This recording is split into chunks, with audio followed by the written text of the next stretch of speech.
Here I am to worship, here I am to bow down, here I am to say that you're my God.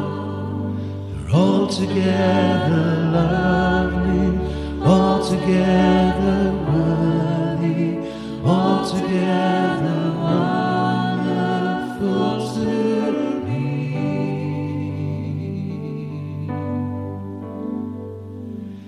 Here I am to worship.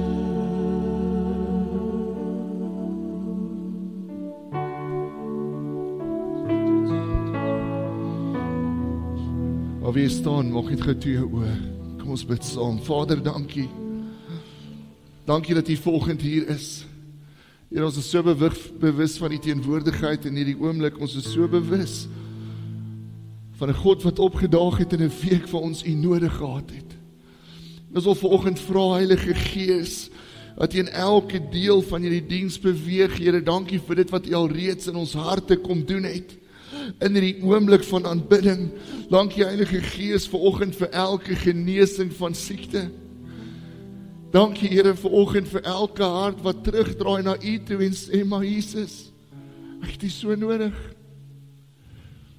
Dankie vanoggend dat U hier is en dat U saam met ons fees vier. Dankie vanoggend vir 'n doop, Here. En dit wat U vir klein Reinhard gaan kom bevestig vandag. Ons is so lief. Dankie dat U nog steeds God in ons dorp is. Dankie dat U nog steeds in beheer is in hierdie plek. En ons verklaar dit. Ons glo dit. Ons hou vas daaraan volgend. Dankie vanoggend vir U woord. Dankie vir elke openbaring wat U vir ons bring. En dankie vanoggend vir genesing in elke deel van ons wese, ons hart, ons liggaam, ons siel, ons gees, ons families. Dankie Here. Dankie dat U hier is. Ons is so lief. En kan ons vanoggend in plaas van om saam te sê amen, kan ons weer saam sê Shema. So almal sê saam Shema. Amen. Dis welkom om jou sitplek in te neem. Dankie.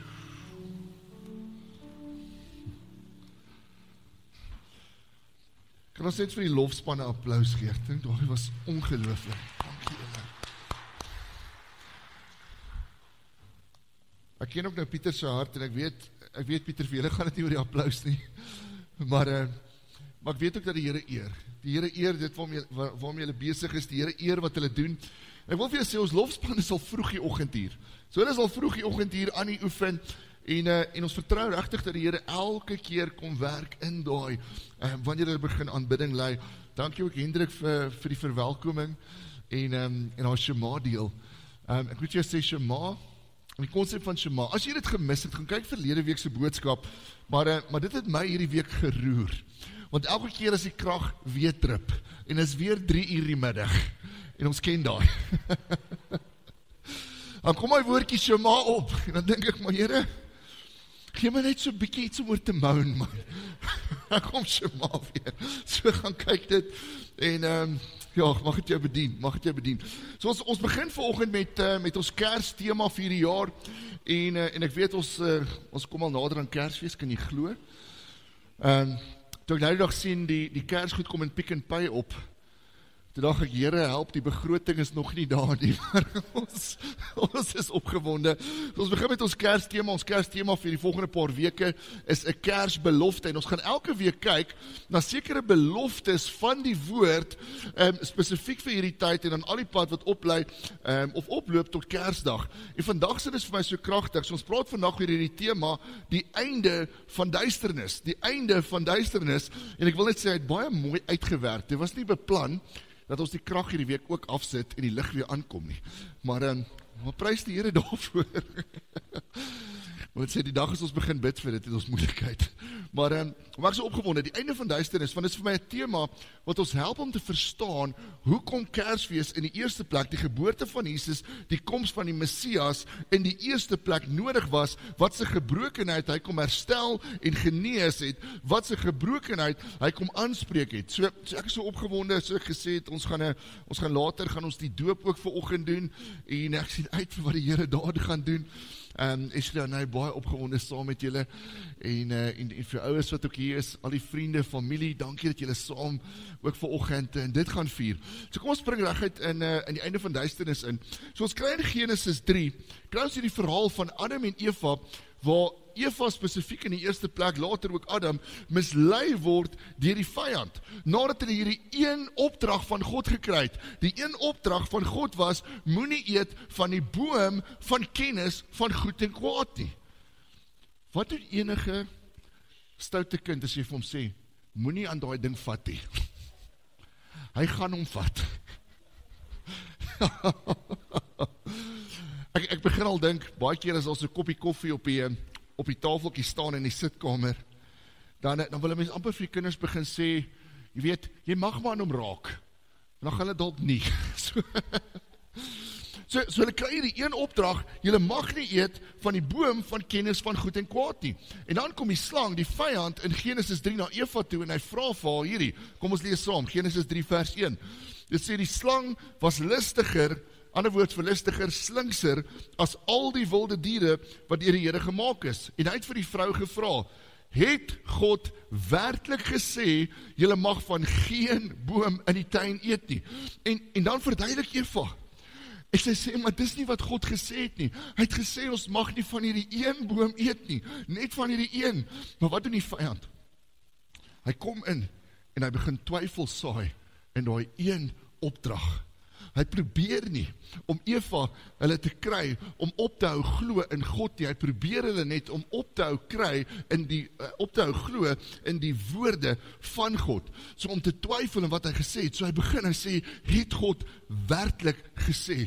Met ander woorde, Eva, dink jy regtig, jy kan God glo? Dink jy regtig, jy kan sy woorde glo? Dink jy regtig, hierdie ding wat hy gesê het, is die waarheid? Nou hy begin, stukkie vir stukkie, hierdie saadjies van twyfel en ongeloof in ons siel ingooi, en insaai.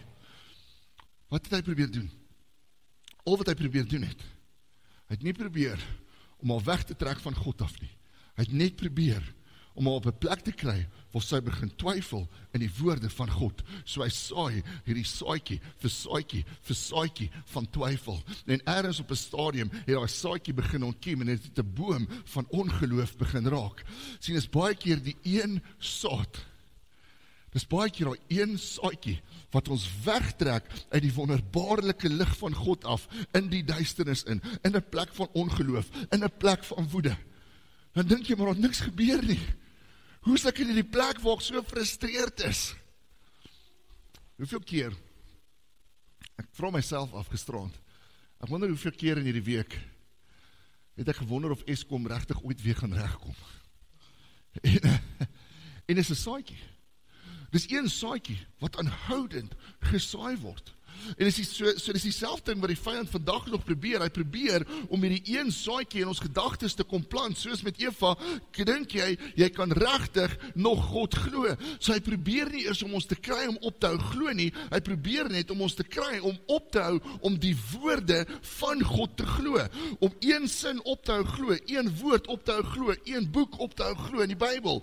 Waar jy dink, maar is hierdie nog heeltemal waar? En daai een saadjie van twyfel, of soos in hierdie week, daai een saadjie van woede, in die middel van 'n Eskom week, word skielik in jou gees geplant, en dit begin ontkiem, en ewe skielik, hoe meer dinge skeefloop, hoe meer begin daai een klein saadjie, 'n boom van ongeloof, of woede, of frustrasie raak. Sien, want een saadjie van die duisternis, waarop ek reageer in my gees, in my siel, kan my geloof, my verhoudinge, my vrede skielik uit mekaar uitdruk. En ons baie bronne, deesdae wat ons sien, wat hierdie saadjie saai. Daar's baie goed wat twyfel bring. Daar's baie dinge soos hierdie week sonder krag. 'n maand sonder water. Ek weet ons ouens, hoor ek vanoggend wat nog steeds sonder krag sit. Maar hier is die ding. Elke keer, as die vyand 'n saadjie kom saai, is dit soos 'n naaldprik op jou hand. Nou is daar skielik korrupsie in die dorp. Ons weet hoe kom die krag af is. Ons weet daar's korrupsie. Ons weet daar's ongeskikte persone in sekere plekke. Ons weet hierdie goed. Die probleem is nie noodwendig dat daar net korrupsie is nie. Die probleem is, korrupsie word gebruik as 'n saadjie om ongeloof in my siel te plant. En dit werk soos hierdie naaldprik, want elke keer as die krag afgaan, dan kom my naald weer wat sê, kan jy regtig God glo? Dink jy regtig hy gaan ingryp? En daai ding begin ons frustreer en begin naderhand hierdie ongeloof en woede en frustrasie en onvergifnis in ons hart op laat vlam. En hoe meer daai saadjie gesaai word, kan jy regtig God glo, hoe meer begin ons harte verhard teenoor die mense wat rondom ons bly, die volk wat rondom ons is. So die vyand kom nie noodwendig op 'n skinkbord en sê, hier is ek nie. Hy begin met een saadjie op 'n slag, maar hy hou aan om hom te saai en te saai en te saai. En hoe meer hy hom saai, hoe meer begin daai ongeloof in jou siel ontkiem, waar jy dink, maar ek dink nie meer, God kan regtig ingryp nie. Ek dink nie dat sy beloftes nog steeds vir ons dorp staan nie. Een saadjie op 'n slag. En ons besef nie hoe effektief dit is nie. Ons besef nie hoe effektief daai ding is nie. Kan ek dit sê? As jou bloed nie hierdie week gekook het nie, is jy op 'n baie goeie plek.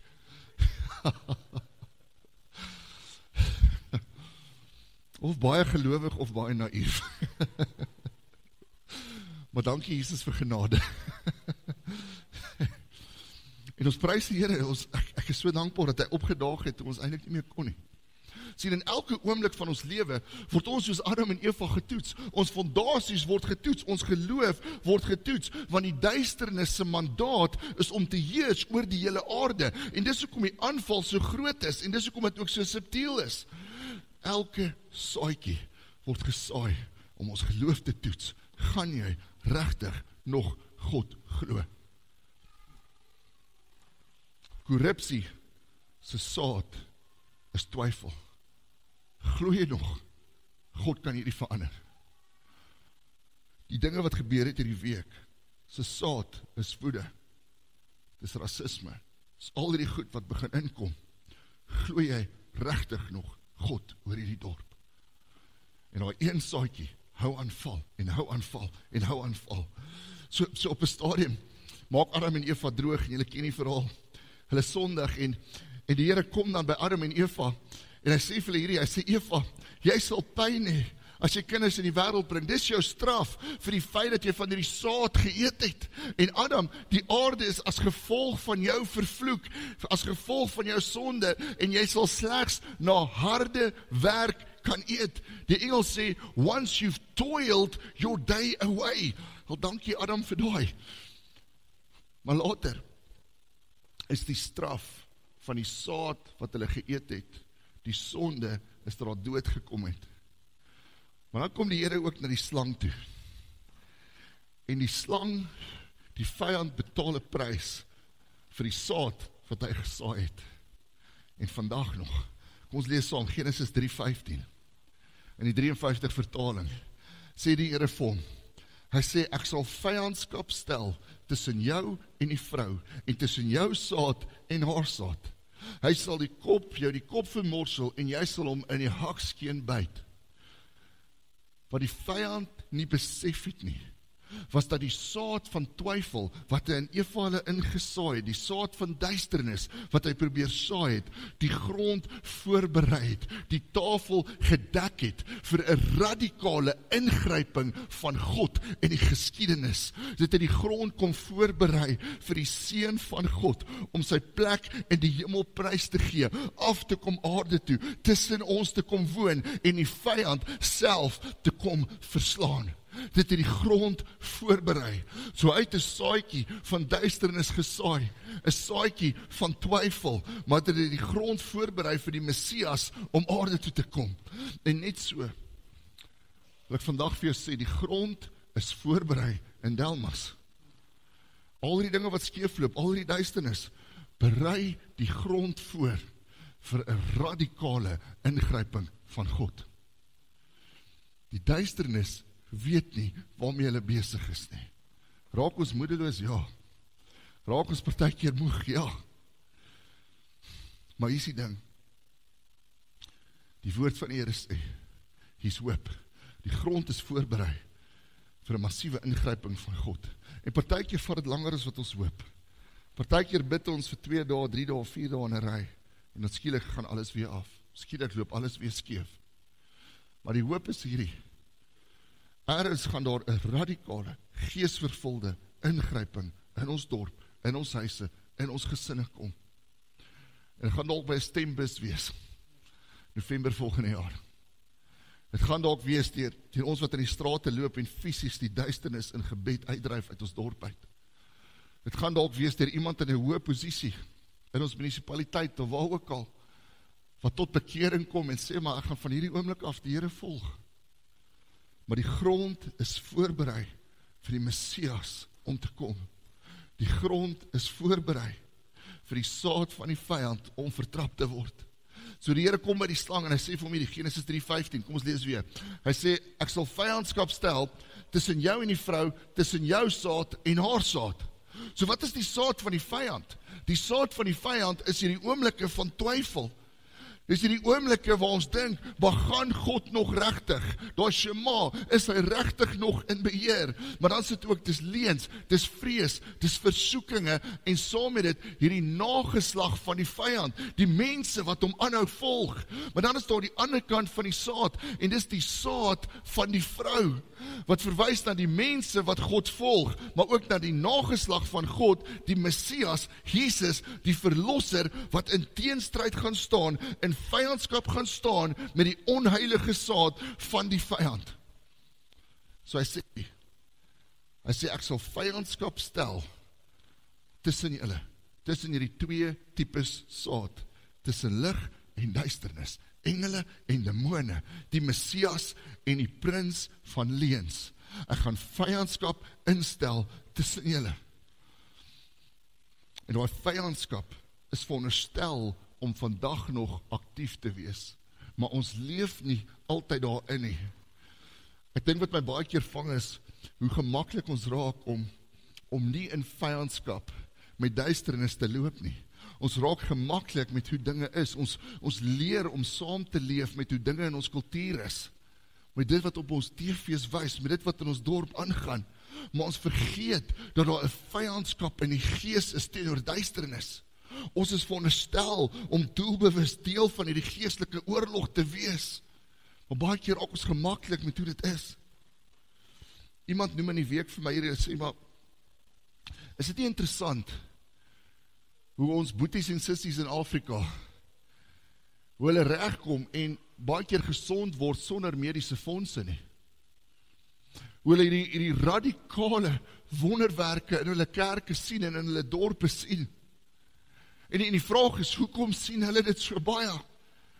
En ons nie noodwendig nie, ons sien dit, maar nie so baie nie. En die antwoord is hierdie, want hulle het nie 'n ander keuse as om aan te hou veg in die gees teen elke siekte wat oor hulle pad kom nie. 'n mediese fonds is 'n goeie ding, dis 'n goeie ding. Maar dit maak ons baie keer gemaklik met siekte wat rondom ons kom, want daar's 'n eenvoudige antwoord.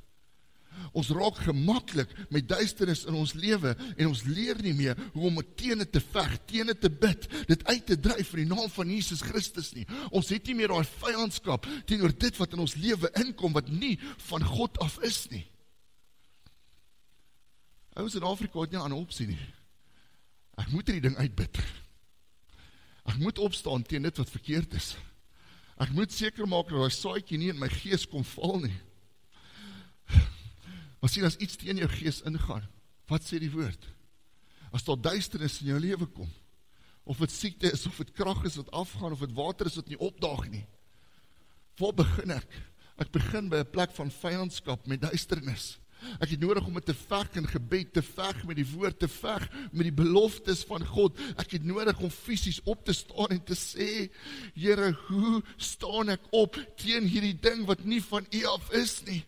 Maar ons raak baie keer so gemaklik met duisternis, wat dis maar hoe dit is. Maar daar was doelbewus deur God 'n vyandskap ingestel tussen lig en duisternis, tussen die heilige en die onheilige saad. Ons gees, ons emosies, ons wese is veronderstel om te bots met dit wat nie van God af is nie. En daarom raak ons baie keer frustreerd. Daarom besef jy baie keer, maar ek wil nie in hierdie vertrek wees nie. My gees bots. En dan is ons veronderstel om op te staan. My gees bots met die kultuur. Ons is veronderstel om op te staan en te begin veg in die gees. Baie keer stap jy in 'n familieding in. En ek weet, julle het amazing families. Ons ook, maar daar is altyd daai een. Wat jy dink, Here, bring hom tot bekering. Of vat hom huis toe, nie grap. Maar daar is altyd daai een, teen wie jou gees bots. En jy verstaan nie, hoekom kan jy nie praat nie. Jy verstaan nie, hoekom dring jy die deur nie, maar daar is 'n stuk duisternis in hulle, waarvan hulle nie laat gaan nie, daar is 'n saadjie, 'n onheilige saad, waarvan hulle begin eet het en begin proe het, en jou gees bots. En hierdie vers sê vir ons, Genesis 3:15, ons is veronderstel om dan juist te sê, maar jy is 'n vyhandigheid in die gees, en ek het nodig om dit te beveg deur die naam van Jesus Christus, deur die Messias wat gaan opdaag in hierdie oomblik. En partykeer lyk veg in die gees, soos ek vra vir iemand, is jy okay? Is jy okay? Want as dalk 'n saad van woede of onvergifnis of bitterheid, ander kere lyk veg in die gees, soos ons gaan in die strate loop, en ons gaan bid vir 'n radikale bekering van almal in ons dorp. Ander kere lyk dit, soos om te sê, ek gaan 'n grens trek, 'n streep in die sand trek, en ons kinders gaan nie verder blootgestel word aan hierdie ding of daai ding nie. Daar's 'n doelbewuste vyandskap deur God ingestel tussen lig en duisternis, en is goed vir ons, want dit hou ons in die geveg, dit hou ons gees wakker. Maar ons mag nie gemaklik raak met die saad van duisternis nie, en dit gebeur so vinnig. Ek het in die week op 'n stadium, gaan die krag hier af op die terrein, en as die hoërskool se ligte ook af is, hulle gee dan vir ons baie lig in die aand ook. Maar as hulle ligte ook afgaan, is dit pikdonker. En nou besluit ek, weet ek is nie bang vir donker en bang vir oop ruimtes nie. Maar ek gaan nou hierdie aand, gaan ek gaan uitkom kantoor toe, net kyk, dalk het iets getrip. En ons hondjie Daisy kom saam, sy is baie klein, maar ek dink sy kan 'n weermag aanvat. En ek stap so kantoor toe, nou stap ek doelbewus in die pad af, kyk of daar iets by die hek aangaan, kyk of daar iets by die hoërskoolse hek aangaan.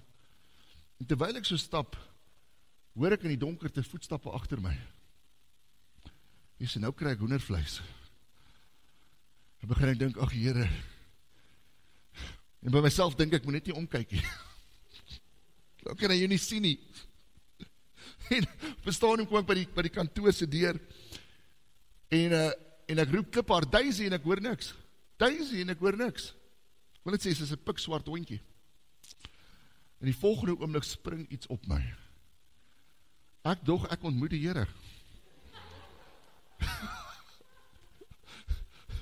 Dus daai voetspore wat saam my gaan, is Daisy.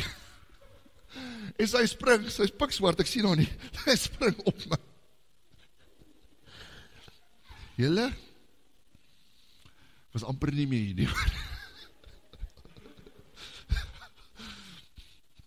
Kyk, die son maak my niks nie, maar ek was amper witter as ooit van tevore. En nou gaan sy saam met my in, en ek voel skielik alright. Maar jy sal nie glo nie, Pieter. Hierdie 50 meter van die deur tot by die huis, raak skielik 'n mission. En hoe meer ek loop, hoe vinniger loop ek. Ek sit in die huis, hy sluit vinnig die deur. En ek sta by die huis en al wat ek dink is, dankie Jesus, ek lewe. En dit was Daisy. Dit is die ding. Baie keer gaan ons onsself in 'n plek van duisternis bevind. En daai saadjie van die duisternis word aangehou, saai en gesaai en gesaai. En op 'n stadium gee ons baie keer op en ek raak gemaklik met die duisternis. Ek raak gemaklik met die duisternis, maar wat ek nie besef nie, is meer gemaklik ek raak met die duisternis, hoe makliker word dit vir die duisternis om my te bespring en aan te val sonder dat ek kan sien.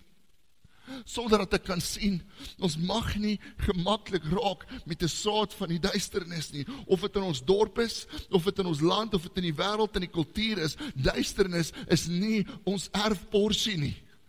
So hier was hierdie stuk gebrokenheid, hierdie geestelike korrupsie, wat ingekom het in die tuin van Eden in, maar selfs in daardie plek het die Here gesê, hier is hoop, hier is hoop, die saad van 'n Messias is op pad.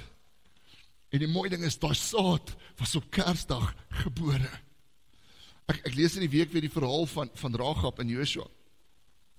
En dit raak my so aan. Want met Rahab se verhaal gebeur daar baie goed wat vandag nog in ons kultuur gebeur en is dieselfde goed, dieselfde saad van die vyand wat in Genesis by Adam en Eva hulle was. So ons lees in Joshua 2, hierdie ongelooflike verhaal van Joshua wat 2 spioene uitstuur na Jerigo toe. En dan stuur hulle uit om te gaan kyk hoe dit in die stad gaan.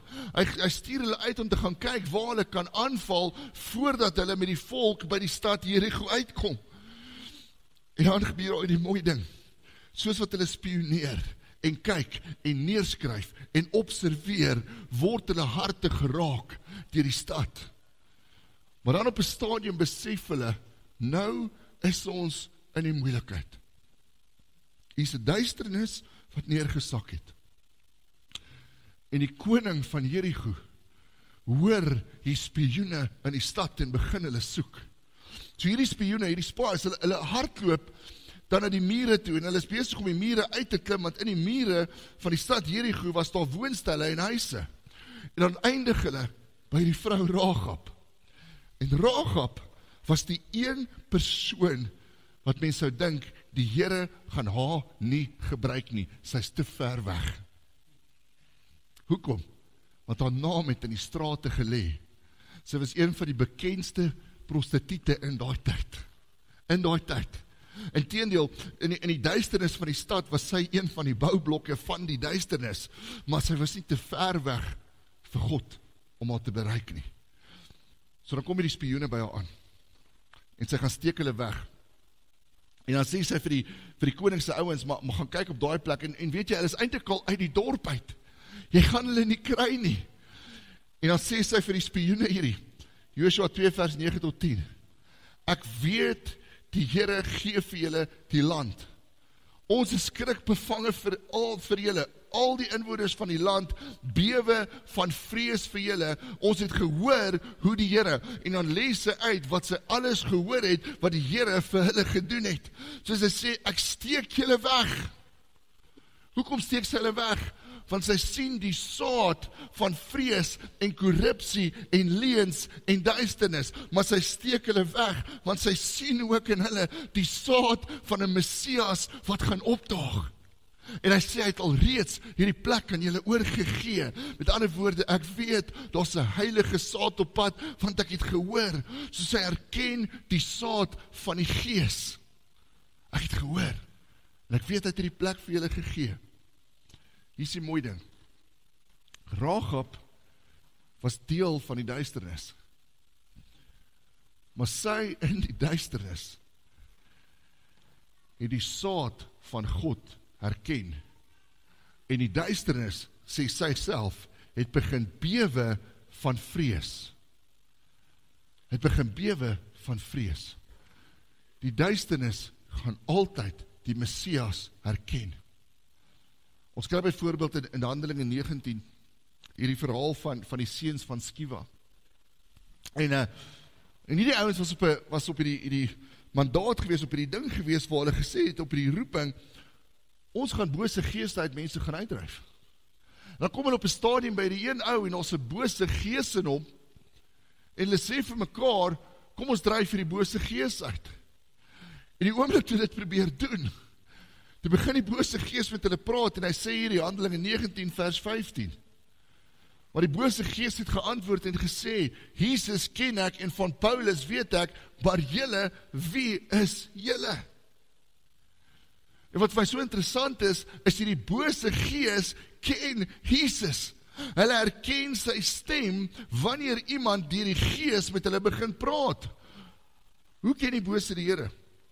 'n Bose gees ken die Here want hulle was saam met hom in die hemel voordat hulle uitgegooi was. Hulle ken sy stem, hulle ken sy hartklop, maar hulle weet ook wat hy gaan doen. So daarom bewe hulle van vrees. So die seuns van Skiva het nie Jesus in hulle gehad nie. Hulle het nie die gees in hulle gehad nie. Dan probeer hulle die gees uitdryf en dit werk nie. Dan val die gees hulle aan. Maar met Rahab werk het anders. Sy selfs in die duisternis herken hierdie God. En sy weet, hier is oorwinning op pad. En die dorp, die stad, bewe van vrees. Hoekom? Want selfs die duisternis weet, daar's aan die begin van tyd 'n vyhandigheid ingestel deur God met hierdie saad Jesus Christus en hulle weet wat gaan gebeur wanneer hierdie Messias kom. En dis oorwinning vir die gelowiges. Dis oorwinning vir die stad. Daarom hoef ek en jy nie bang te wees wanneer die duisternis kom nie. Want die saad van lig is ook op pad. Die saad van Christus word ook gesaai. En ja, daai ander saadjie, daai onheilige saad, maak ons bang. En dit laat ons twyfel. En dit laat ons wonder of die Here nog hier is. Maar selfs die duisternis weet, as die saad van Christus gesaai word, verander alles. Ons hoef nie bang te wees vir die situasie in ons dorp nie.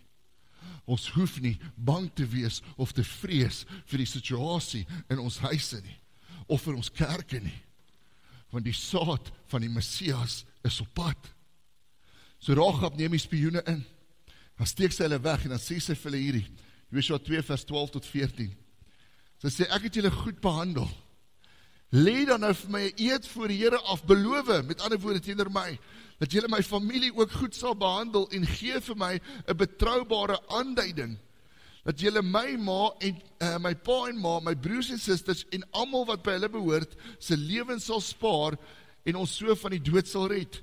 Toe sê die manne vir haar, ons staan met ons eie lewe in vir julle sin. As julle nie oor ons praat nie en die Here gee ons die land, sal ons jou goed behandel en ons voorthou. So Rahab sê, maar ek vertrou julle woord.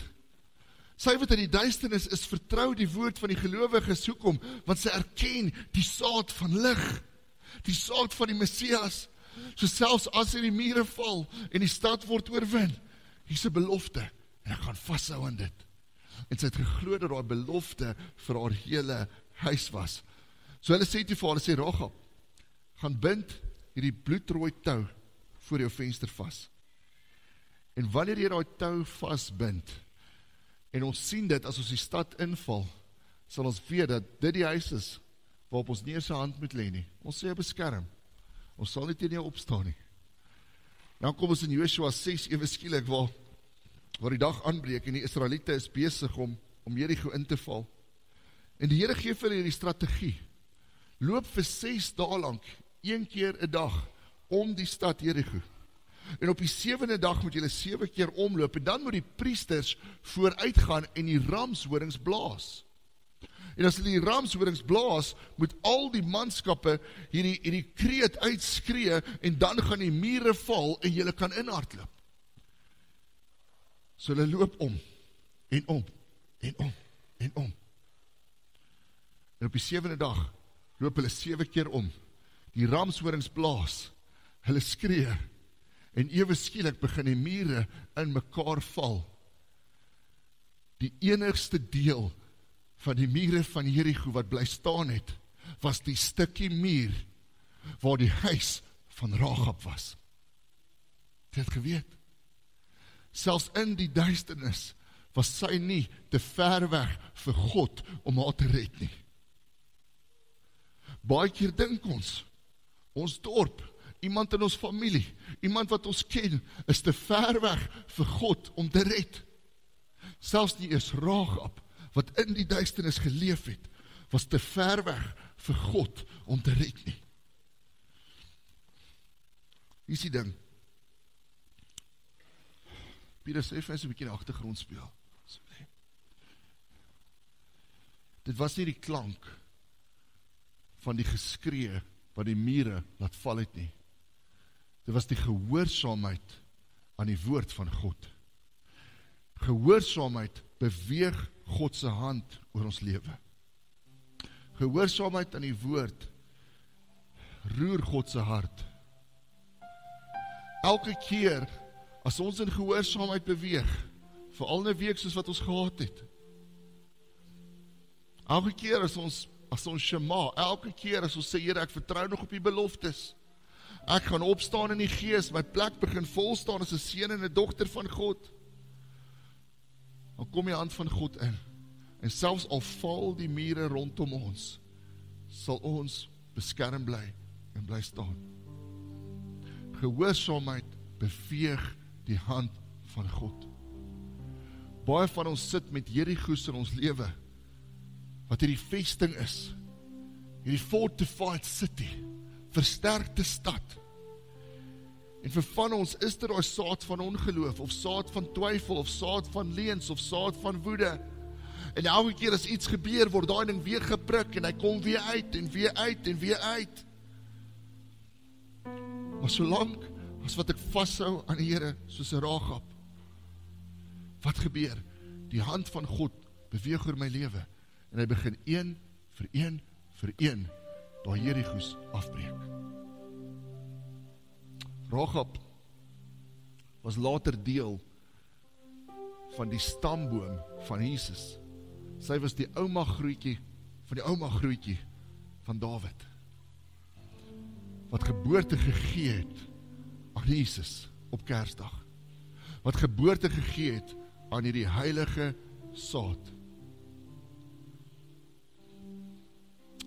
Die oomblik as ons aanhou stap in gehoorsaamheid, vashou aan die Here, dan is daar ergens in ons lewe, is daar 'n saad waarin die Here begin geboorte gee, 'n saad van lig, 'n saad van hoop, 'n saad van deurbraak, 'n saad van ingryping in 'n dorp, in 'n huis, in 'n huwelik, in 'n kind. Daar's 'n saad waarin hy geboorte gee.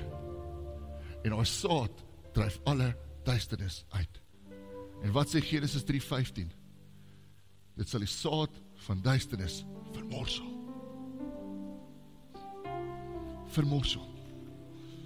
So Rahab se belofte was dat selfs vir haar 'n Messias sal kom. Selfs vir haar waar die vyand hierdie saad van vrees en korrupsie kom plant het, sal God 'n ander saad bring. Daar sal 'n Messias kom, want hierdie stad behoort reeds aan hom. Hierdie mense behoort reeds aan hom. En niemand in haar stad was te donker of te ver weg vir Jesus om te kom red en te herstel nie. So ek wil hê jy moet vandag weet, daar is hoop in hierdie duisternis. Daar is hoop vir ons dorp. Ons is nie te ver weg vir God om ons te red nie. Die belofte van Genesis is, die saad van lig is op pad.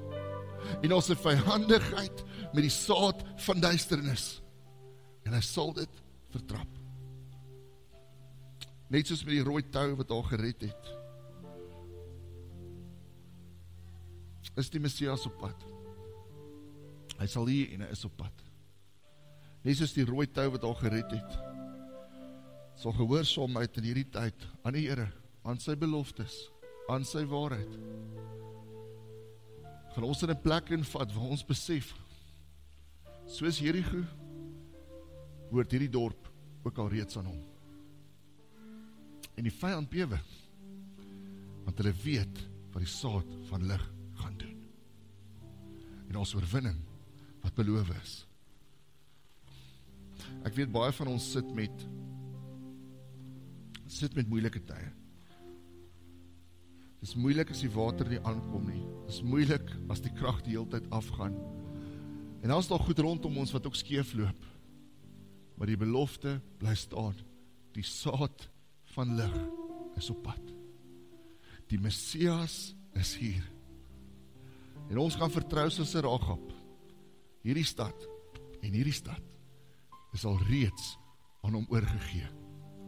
Voordat ons dit self sien. Dis die belofte van hierdie. Die grond in ons dorp is al reeds voorberei vir die Messias om te kom. Dan wil ek jou aanmoedig. Soos wat die Here vir die Israeliete 'n strategie gegee het, loop 6 keer om Jerigo, wil ek jou aanmoedig, bid saam. Bid saam met ons vir 'n strategie in ons dorp. Bid saam met ons vir 'n strategie in ons area. Dalk is dit om tot by 6 November of wanneer ook al volgende jaar te wag en dan met daai stembusse op te daag. Dalk is dit om in die straathoeke te gaan staan en te sê, maar ons vertrou die Here vir die saad van die Messias in hierdie grond om te begin ontkiem en te begin vrug dra, sodat die lig in hierdie duisternis sal skyn en die duisternis sal vlug. Dalk is daar 'n strategie wat die Here vir jou gee. Maar begin saam bid. Ons staan voor 'n Jerigo. Dit is tyd vir die mure om te val.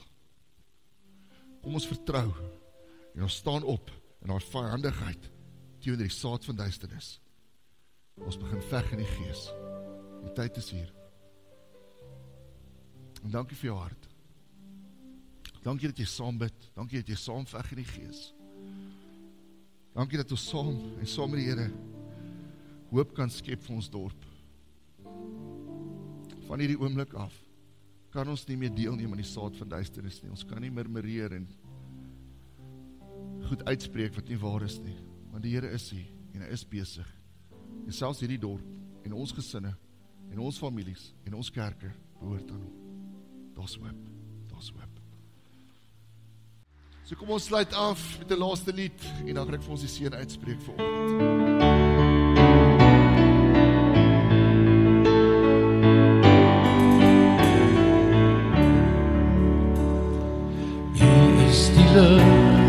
Hier laat my sien, U is die brood vir my lewe, U is die water wat binne my vloei, U laat my lewe, U laat my groei, ek loop U Heer, vir alles wat U is, ek loop U Heer, U is my Vader, ek loop U Heer, vir alles wat U wat ek kan verstaan, daarvoor kom prys ek U naam. U is die woord, U wil my lig, U wys my, U wil vir my lewe, U skenk my vrede en U gee my rus, U het my lief, net soos ek is, ek loop U Heer, vir alles wat U is, ek loop U Heer, U is my Vader, ek loop U Heer, vir alles wat U gee, meer as wat ek kan verstaan, daarvoor kom prys ek U, ek loop U Heer, vir alles wat U is, ek loop U Heer, U is my Vader, ek loop U Heer, vir alles wat U gee, meer as wat ek kan verstaan, daarvoor kom prys ek U naam.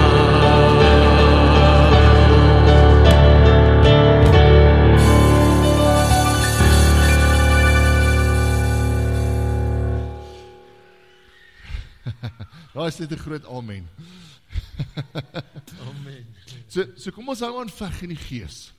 Kom ons eet nie van die saad van duisternis nie. Want die saad van lig is op pad. En dit is in ons dorp. En hierdie stad behoort alreeds aan hom. So mag die Here jou seën. Mag hy jou beskerm. Mag die saad van sy lig in jou gesin, in jou huis, in ons dorp, in jou kar, in jou kantoor en selfs in jou kombuis wees. En mag jy weet, die Messias is op pad in hierdie oomblik.